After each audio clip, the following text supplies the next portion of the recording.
talked about Yiradim. Kol Hashoneh Alachot B'chol Yom. Today is the two mitzvot of the day are mitzvah number 7. Today, first of all, is the 4th of the month of Tishrey already, the 29th of Thursday, 29th of September. And B'ezrat Hashem, the first mitzvah is mitzvah number 7. We are prohibited from eating a korban pesach na u'mivushal, meaning raw or cooked or broiled or boiled. It has to be roasted. That's right. Mitzvah number 8. It's going to be lo lehotir mi basar pesach. We're not allowed to have anything remaining for the next day of the meat that is from the korban pesach. So let's go. Mitzvah refuah shlema lekol am Yisrael v'chalam achaya bad leah. B'ezrat Hashem. Anybody wants to sponsor the Nishma, reach out. Okay, or any dedications. Shelo lechol basar pesach now ubashel ki im tzeli esh. We are prohibited eating korban pesach that is cooked or raw. It has to be only tzli, only roasted. Shneimar, it says in Pasuk in Shemot 12th chapter, mitzvah perek 12, the 12th chapter, and the Pasuk 10, 9th Pasuk. Al tachlu mimenu now bashel. It says clearly in the Torah, you're not allowed to eat from it raw or cooked. Mevushal b'mayim. So I understand bishul means cooking in water. Ke'im tzli esh. You must have it only in roasted or like shish kebab. Ha'inyan, what's the purpose of this? The Rabbi says, "Shlo yochal oto kodem gemar bishulo v'afilo betzli." There is no rare steak. You know the rarities. There is no rarities. You're not allowed to eat it before it's completely cooked, or completely not cooked betzli. Even when you're doing the ala esh and the shish kebab, you have to be very careful that it should be completely done properly and not raw. V'zeu pirush na. Now, what is na? The explanation of the word na, nun aleph. Yes, na means please. I mean thank you or please. But over here, na means raw. She'abasar mishitchil bo maaseh ha'ur v'nitzla me'ad ve'en ra'oi le'achilat adam adin nikra na. So you have like this. If you have any roasted meat and it's not fully like rare steak, whatever they call that in America, right? And that is called na. As long as it is not that we're talking about completely raw. Obviously, that's for sure not allowed because that's not what Malachim do. The whole point over here, for you, it's supposed to be like a king. We said earlier already, the whole purpose of Pesach, the whole Korban is showing the Malchut, the kingdom, and which king eats raw meat. So that's okay. אבל כשהוא חי לגמרי שלא להתחיל בו האור כלל, אין זה בכלל לאו דנה לרקות עליו משום אל תאכלו ממנו נאה. So the question over here is going into detail, Rabbi, is that we know that the prohibition over here, you have a maaseh, a person ate from the korban, and we know the rule is if somebody eats that is any prohibition, let's say somebody has eats 26 or 27 grams of davar acher, the chazir, a pig, he gets lashed. Yeah. So what about over here? The Rabbi says no. When the Torah told you you're not allowed to eat from it na, which we translate it to literally means raw, but it doesn't mean literally raw, because the Rabbi says over here, the full prohibition, if a person eats from it raw, which he did not touch fire at all, he would not get lashed for it. If he ate from it cooked, let's say, broiled in the soup or something, whatever it was, or a little bit fire touched it, which will become na, that is a prohibition, and that is a lav, 39 lashes for it. Aval asur midoraita. However, the rabbis tell us that for literally, if you take a piece of korban pesach and ate it right off shchita, for that you will not get lashed, but it's still prohibition. So we have a rule that anything that's all the korbanot that is anything that's brought down in mizbeach has to be run through roasting. It's lit, like a shish kebab. Yeah, allowed to cook it later, some things, but it has to go through roasting aspect. The korban pesach is not allowed to cook ever, but I'm talking about like other, like a korban shlamim, todah, thank you, gift offerings, whatever it is that you're allowed to eat from it. As long as it goes to tzrili, then you're allowed to do whatever you could do. B'rishul bashel, what is bashel? Shebishlu b'mayim or b'chol mashke or b'mei pirot. So bashel, it could be in any form that was cooked, the language is cooked in any form.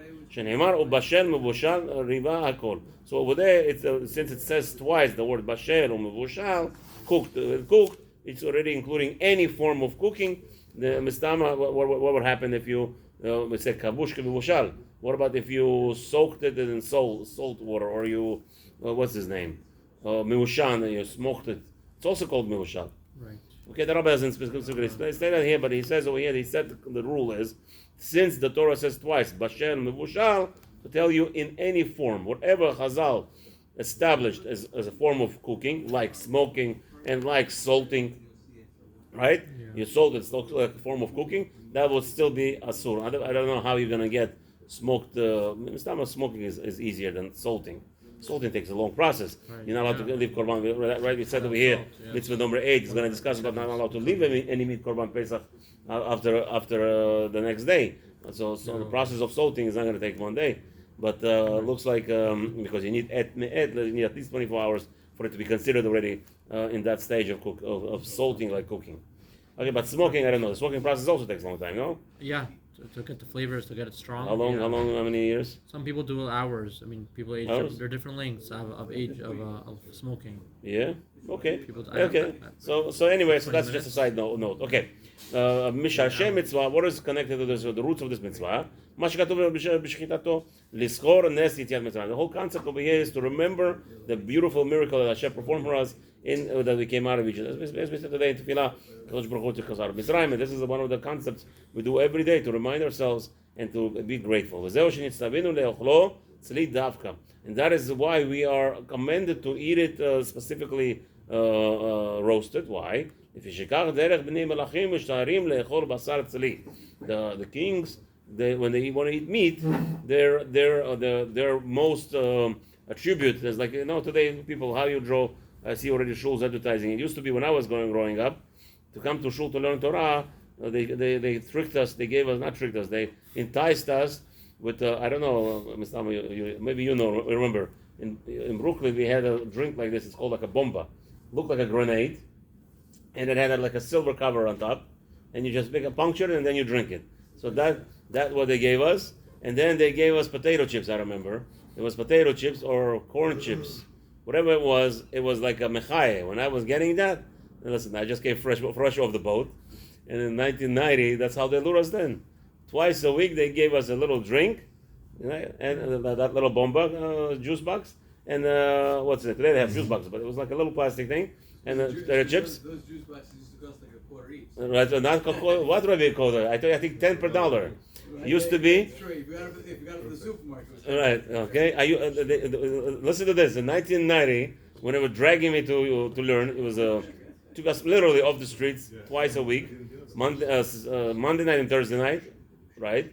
And it cost them 20 cents at tops, but maybe even 15 cents to lower in a kit, and they had like 250 of us. Twice a week, right? There's a bubble Hasidim. Yeah, somebody complaining. Somebody tells me, I say I'm a bubble ba'id, and they tell me, what do you mean a bubble? I said, yeah, the bubble took me into Torah, Baruch Hashem. Anyway, so that's what it was. 15 cents. Today I see advertising, sushi galore, steaks galore. I come to a shiur. The guy buys minimum 20 dishes from China Bistro, right? And there's only 7 guys there. Anyway, okay, so now, אבל שאר העם אינם יכולים לאכול מעט בשר שתשיג ידם, כי אם מבושל. So usually the kings eat roasted meat, and therefore it's a mitzvah, as we said on Pesach night, you have to be feeling, and you have to not feeling, you have to be like a king. You have to live. Right now there is no poorness. There is nothing missing in your life. You're sitting on the table like a king, not like a king. The king. Okay, lemale bitnam. Okay, but poor people, they eat cooked stuff. Why they eat cooked stuff? Because they add potatoes and carrots. The big fight about vegetables. In America, I don't know. There's such a big problem. When I was growing up, nobody wanted to eat vegetables. Anyway.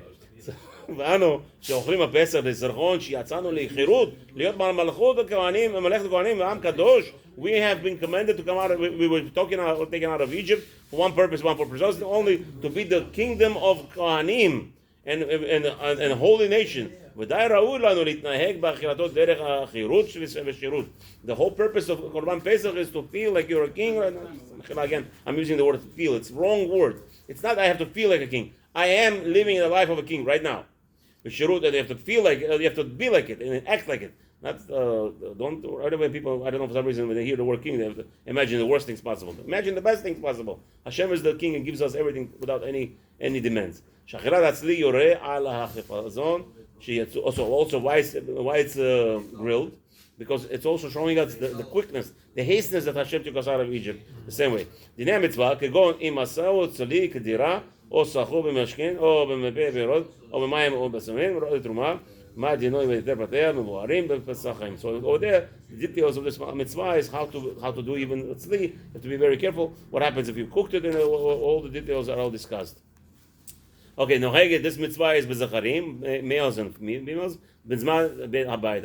Unfortunately, we don't have a Beit HaMikdash. V'aver alea v'achal na oshal loke. Anyone who transgresses this mitzvah, again, you have to understand, everybody, the biggest conspiracy theory, I'm going to say it right now, the biggest conspiracy theory, Hurricane Ian, conspiracy, that's the biggest conspiracy theory, Hurricane Ian, right? HaKadosh Baruch Hu is the one who's sending the hurricane. We're standing right now before Yom Adin. Something is doing good over here in South Florida. It looks like somebody, the Baruch Hashem, all the Kolelim, all the Torah they're learning, it's protected. The hurricane chose Hurricane Ian chose to turn left. He didn't go into South Florida. He chose to go to Central Florida. The Hurricane Ian, not Hashem. This is the biggest conspiracy theory in the world. Not Hashem. There's no Hashem. Hurricane decides what to do. Rahman al-Islam. Hashem Rachamim aleinu.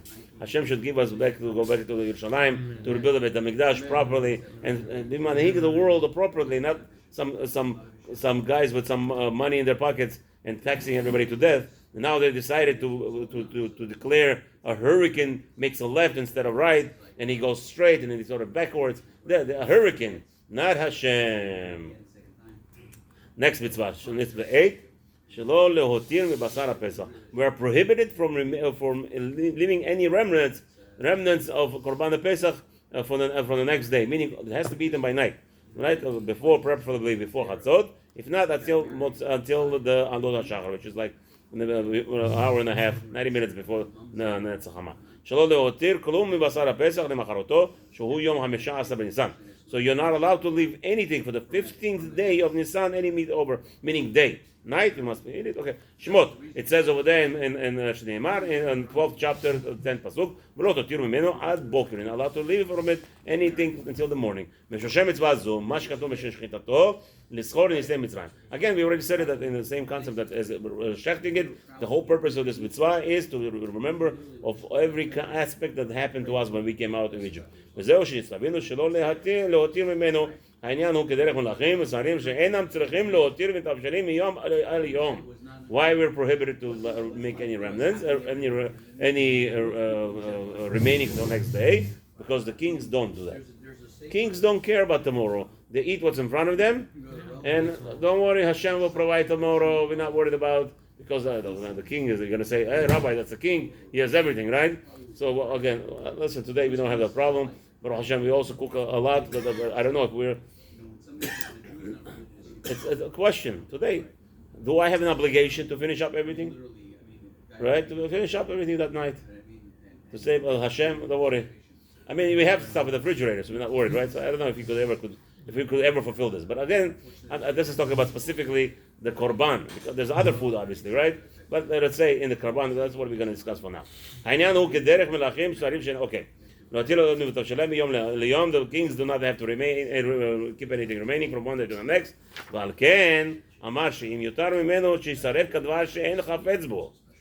away, what happens? It becomes morning. What happens to the Korban Pesach? In the morning, not spoiled. You must burn it. Why you must burn it? What's the mitzvah? Why should you burn it? We'll discuss that later in the mitzvah. One of the reasons he says here that you don't want it. You don't want it. You're already as a king. You understand? Remember, you're not like a king. You are the king. Right now, you are the king, and that because that's Hashem declared you a king. Okay, same thing as the kings. The next day they're going to bring him. What is it you're bringing me? Burn it. בלב שבאותו זמן גאלנו השם יתברך מהעבדות. Very important. Remember that what we said. Rabbi Eliyahu says in Mechtav Miriyahu, he brings down over there that we are not going through time, right? The time is going through us, meaning that if Pesach came, right? Like right now, Yom Kippur. Let's talk about Yom Kippur. We're standing on Yom Kippur. It's not that the Yom Kippur is coming to us. We're going through Yom Kippur, right? And Yom Kippur, this is the same thing that HaKadosh Baruch Hu, it's constant. It has the auspicious time for tshuva, for acceptance, for forgiveness. We're going to Sukkot, the same thing. Why we came out of Egypt? Right? So we have the constant throughout the whole year. We have this zmanim, we have this periods where it actually repeats itself again and again, constantly. In some years, in the highest event, like at the time when it happened, but in reality, the 6,000 years it's programmed that way. That it's the auspicious times from each time of the year to be Kabbalat Torah, Simchat Torah. We have all this Sukkot, Shmini Atzeret, we have Hanukkah time. All those things that we're going through are actually we're reliving the moment, and it has the same connotations and the same blessing for the Jewish nation exactly like it was in that time. It's not like 3,300 years ago, Yetziat Mitzrayim. No. You know when we came out of Egypt? We came out of Egypt last Pesach. Not 3,300 years ago. That's what we're talking about. Okay, so HaKadosh Baruch Hu did not forgive us on Yom Kippur in 3,300 years ago. Every Yom Kippur Hashem forgives us. This is how you're supposed to live your life. And Bezrat Hashem, it's going to go in that same way. This mitzvah is during the Beit HaMikdash also, men and women, and somebody left over meat. It's like, what happens if somebody left over meat Korban Pesach? And then the next day? No, sorry. Did Avera? What? No, sorry, no, isn't it? It's a no. What happens to him? What do we do? Oh, you give him karet? No. No? No, if he eats it, it's a problem. Malchut. You give malchut? Give him lashes? En. He did Aval something. en lokin alav. Why don't you give him lashes? Oh, he did something. He didn't do anything. That's So right. He lash didn't him do on action. masa. Since he didn't do action, we don't give him any lashes. However, also there is aseh. What is the aseh? There's more. There's a bigger rule over burning, here. I'm not burning Over here, we don't like to say. Over here, we're not going to say it's because he didn't do any transaction. That's why we don't give him lashes. He was supposed to burn it. And he didn't. That's right. That's right. There's a mitzvah. There's a mitzvah to burn it. Right. So since there is a mitzvah to burn it, it's a lav nitak la'aseh. You have a prohibition connected to a commandment, and your commandment will get rid of the prohibition, and for that you don't get lashes. Have a wonderful, successful day. Make a lot of money without any headaches. I mean,